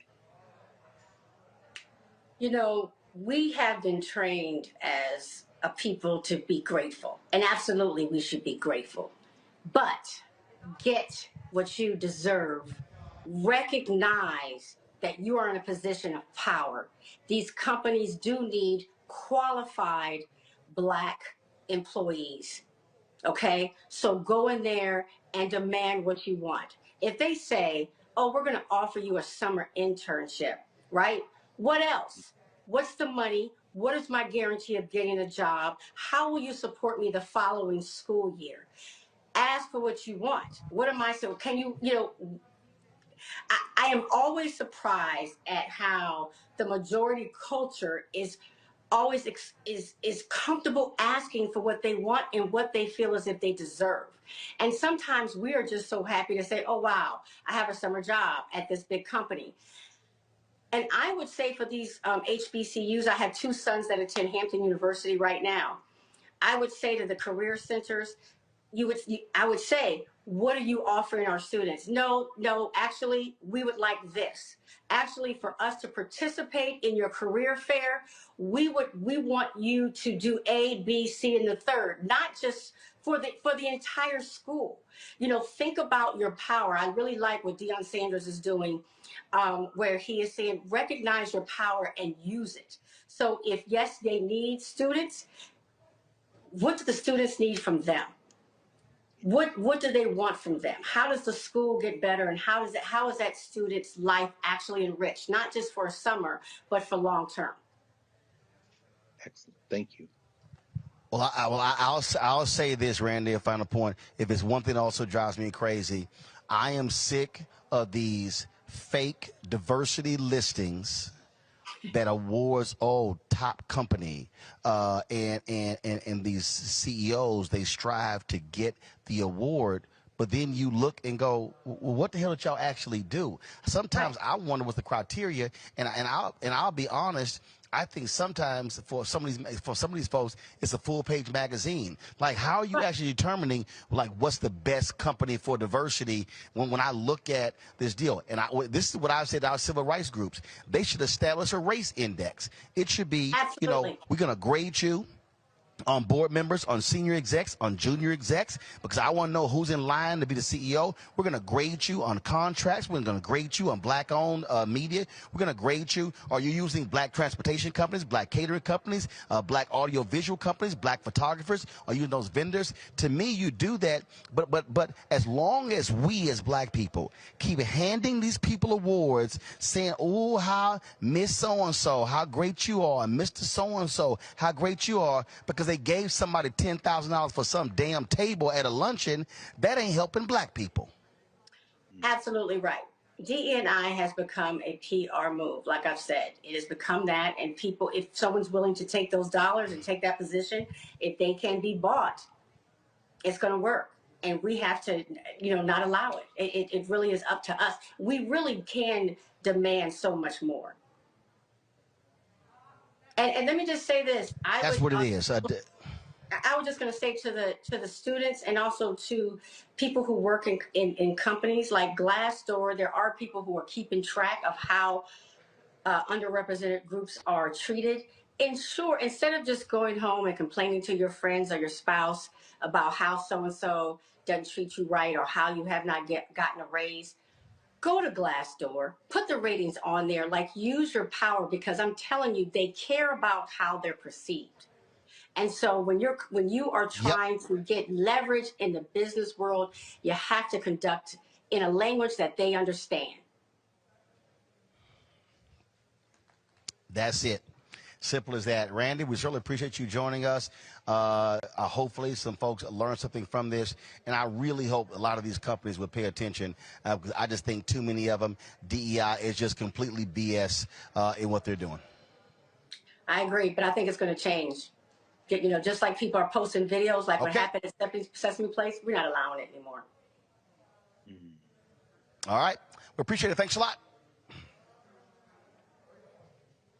Thanks All for right, folks, having that me. is it for us today. Let me thank you very much. Let me thank Breonna. Let me thank Greg. Let me thank Erica as well. I've got to go get ready. I'm hosting the screening of the Ben Crump Netflix documentary, and there's going to be a Q&A. We're going to carry that Q&A live right here on Roland Martin Unfiltered. He's also going to be talking about the Breonna Taylor decision by the Department of Justice today. We'll have that as well. And so we are here at the National Association of Black Journalists, National Association of Hispanic Journalists Joint Convention here in Las Vegas. And so a lot of things happening here that we're going to be covering as well. So we appreciate all of you for tuning in. Don't forget to support us in what we do. Download the Black Star Network app. We're available everywhere: Apple phone, Android phone, Apple TV, Android TV, Roku, Amazon Fire TV, Xbox One, Samsung Smart TV. And of course, you can also support us with your resources. Folks, that is hugely important. I can't tell you what it means when you are contributing to us, which allows for us to cover the news, to cover the stories, for us to be able to hit the road. We're going to be hitting the road real soon. We got elections coming up. And so you can send a check or money order to P.O. Box 57196, Washington, D.C. 20037-0196. Cash App is $RM Unfiltered. PayPal is R Martin Unfiltered. Venmo is RM Unfiltered. Zelle is roland@rolandsmartin.com. Let me thank Colette, Angela Brown. Let me thank Alicia Lindsay. Let me thank, let's see here, Robert Shade. Let me thank, give me a second, folks. I'm going through some names right here. Again, I said Alicia Lindsay. Let me thank, let's see here. I'm looking at who gave during the show. And so all of these names are coming up. Let me thank, let's see, who is this on Zelle? Karen Simpson. Let me thank Karen Simpson for supporting us as well. And I'll have more names for you tomorrow. Well, first of all, Cordell, thanks a bunch as well. So, folks, that is it. I will see y'all in a little bit later. For now, until then, I'll see you on Roland Martin Unfiltered on the Black Star Network, live from Las Vegas. Holla!